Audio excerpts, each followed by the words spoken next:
Hey everybody, thanks for tuning in to YAA Workshop.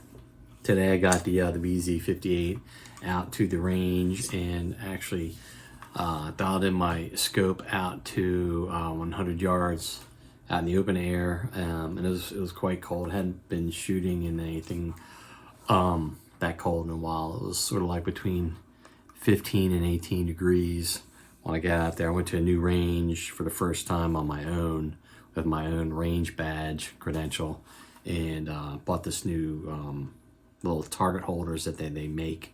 You just buy them and you don't have to worry about making one yourself. So I did that and got this dialed in and tried a little offhand shooting after that. All right, check it out. To start out with, I was pretty good at what was going on at 25 yards, so see no one else is out on the range.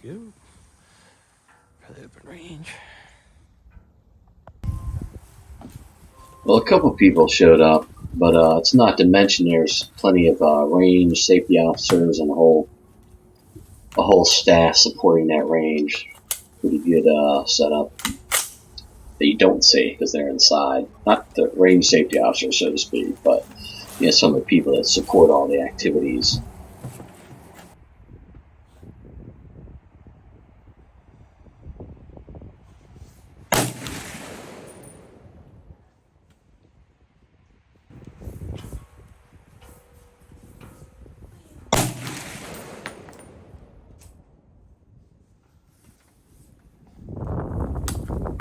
So at 50 yards, I could see the two shots I'd taken. I could see it in the scope. So we went down to change targets when the people next to me were ready to set up. Just below that, there's 3 shots. I tried to lower the strike of the rounds before I went out to the 100, and it's just too close to put enough clicks, so it didn't move that much. Then you can see above, when I did get at the 100, I thought it was going to drop some more, but I wound up hitting kind of near the top of the paper for some reason.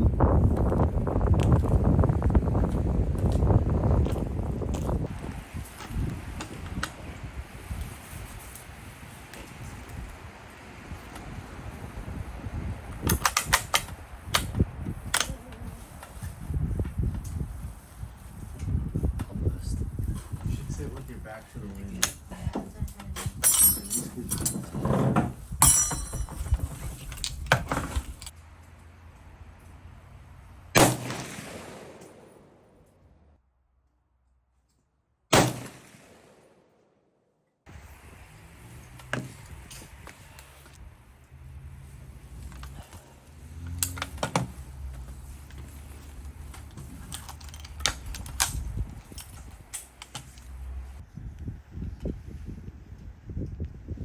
It's interesting, you can hear the 22 next to me. This sounds like some clicking. Get a little bit of the berm splatter before I start shooting.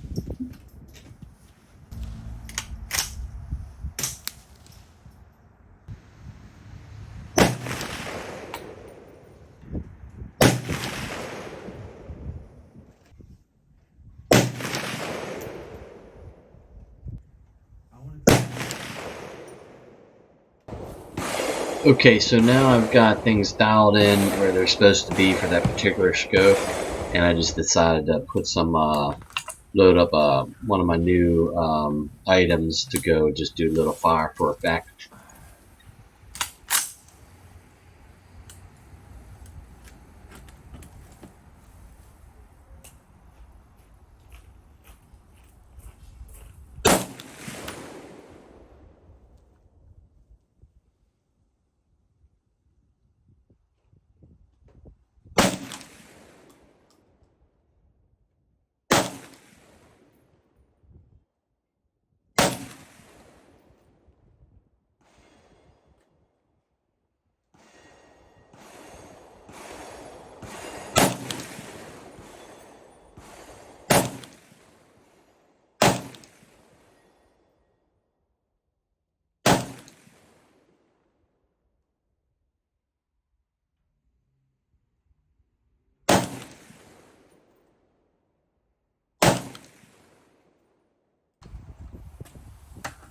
wanted to make sure where I was hitting. Little loosey-goosey, just pulling the trigger when the reticle point was in front of the target, around the black.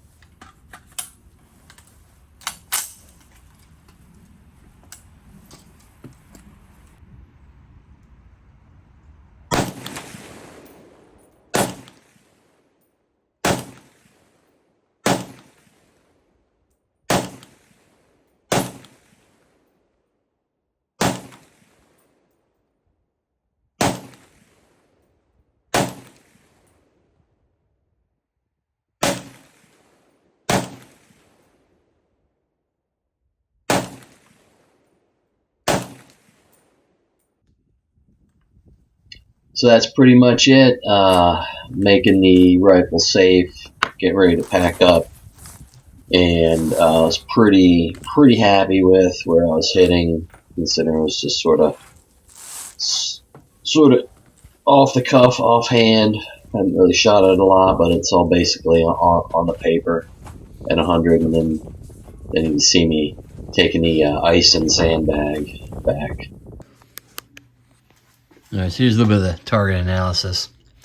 So I started at 50 yards, got 2 or 3 shots. I think it was 2, and then I decided to go down a little bit. And I was around here, you know, at 50 yards using the quarter-minute clicks wasn't very, just didn't move it a whole lot.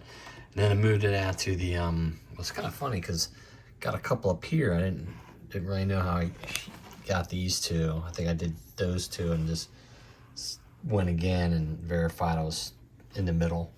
Then I went out to 100. Actually, before I get, I mean, that actually might have been some mysterious shots when I did move out to the 100.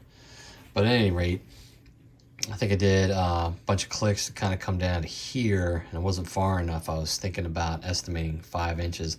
It did another 5 inches, and then discovered I was over to the right. So then I came back up. I was up here. Was a little bit too far left, but I think I wound up going up and over, and I wound up here. And at this point, I decided I was good for the day, and then I was supposed to be 1 inch above the point of aim with the fresh one of that these scope targets at 100. Oh, look at these guys! Got the Junkos. They have like the 2 tones, the brown on top and the tan underneath. But then when they fly, their tail feathers kind of like spread out, and it's like a black and white kind of very linear look. But they're kind of going nuts on these seeds. And I think, oh, it's that brown one. I don't know if that's a Carolina Wren or something.